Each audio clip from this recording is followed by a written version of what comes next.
We are back with a recap or reaction, whatever, of the Browns losing to the Los Angeles Chargers by the score of 28-30. I don't plan on getting on camera and getting all agitated and going on a tangent like I did last week. I have a shirt that says "Don't Freak," so I'm going to honor the shirt and I'm just not going to freak out about this. It's just going to be a reaction to. Honestly, it's disappointing, but I don't plan on getting agitated, going on a huge rant like I did last week again. So we're going to get right into it and what went wrong for this team in this game.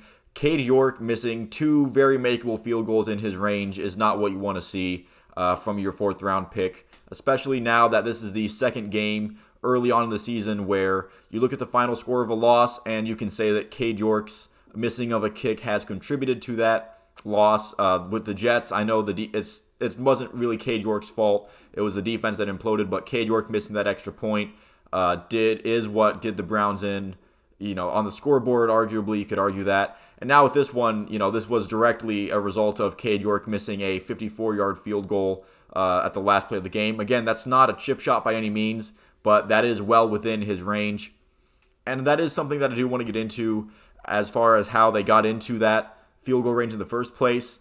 Brandon Staley and the Chargers essentially gave you that game late. They could have just punted it. Jacoby Brissett and the Browns offense would have had to travel essentially a lot longer of a field than they had if they would have just punted the ball away, especially with no timeouts. But Brandon Staley decided to be, aggressive football coach guy and try to get that fourth down conversion and end the game, but they didn't get the 2 yards.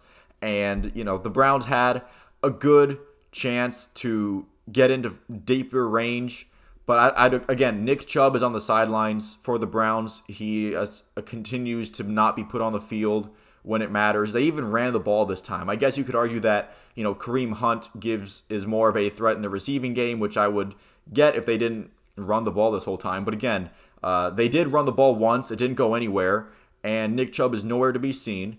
If he is the best running back on this team, and I think he is, I would like to see him utilized more when the game gets into crunch time, into the nitty-gritty of the game. I would like to see Nick Chubb out on the field more. That's all. Again, I'm trying not to get into an agitated state and get on, and start yelling and screaming. But again, I would like to see Nick Chubb more in game-clinching situations. The team imploded in the second quarter after getting a nice 14-0 lead. The defense started to collapse in on itself. The offense all of a sudden couldn't move the ball anywhere.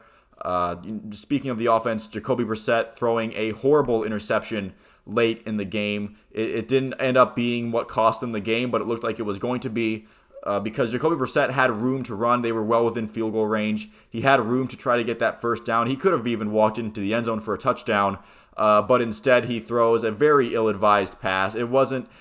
There was a Browns receiver kind of there, but he was surrounded by Chargers defenders. Wasn't a good throw. And this is now the third interception he's thrown in the fourth quarter where, the one against the Jets was a desperation throw. I don't really hold that one against him. The one last week against the Falcons was pretty bad. And this one was it's the worst out of the three. These interceptions are getting worse and worse as time goes on. That's just a decision-making thing where he has room. I know Jacoby Brissett isn't necessarily a fast quarterback, but he has shown that he's willing to scramble for yards, and that's probably what you want to see out of the Browns there. You probably want to see Jacoby Brissett take the yards. He can, try to get a first down there, maybe even a touchdown if he runs extra fast, which he's not fast, but again, we've seen him scramble for yards. That's definitely the decision there. Him throwing that ball, I forget even to who he was even trying to get it to. But he was blanketed by Chargers defenders. It was a horrible decision late. And again, if Brandon Staley makes a smart decision and punts that ball, that's probably what we're talking about as what led to the Browns' downfall in this game. But they got an extra chance, and the Browns did not capitalize on it. And to add insult to injury, Denzel Ward left the game and is in concussion protocol. So his status for next week is up in the air. I thought he did a decent job against Mike Williams. Mike Williams did get some large chunk gains on him, but that's just because Mike Williams is a really good wide receiver. He does have the height advantage on Denzel Ward, so he is going to win some of those contested catches. I did see a stat on the broadcast that Mike Williams has won the most contested catches over any other wide receiver in the league. So he is going to make some plays. I thought Denzel Ward did a nice job on him. Some of the good that happened, again, Nick Chubb was fantastic today. I would like to see more of him late in fourth quarters, please, on the final drive of the game. Thank you very much. Martin Emerson, I thought he had a nice showing. He made some nice plays in chunks. But that was essentially it as far as what I thought went well. The offense clicked at some points. That first quarter was great, but that first quarter being good doesn't matter if the rest of the game is going to be stagnant and bad and you don't get the job done at the end of the game. So thank you all for watching. If you made it this far in, please feel free to leave a like and a subscribe if you enjoyed the video and you'd like to see more like it. Let me know what you thought about this game for the Browns. I didn't think it ended in a loss, so it was bad, but let me know if you think the Browns can build off of this into the future. They have an easier matchup against the Patriots next week. Thank you all again for watching, and I'll see you at the next one.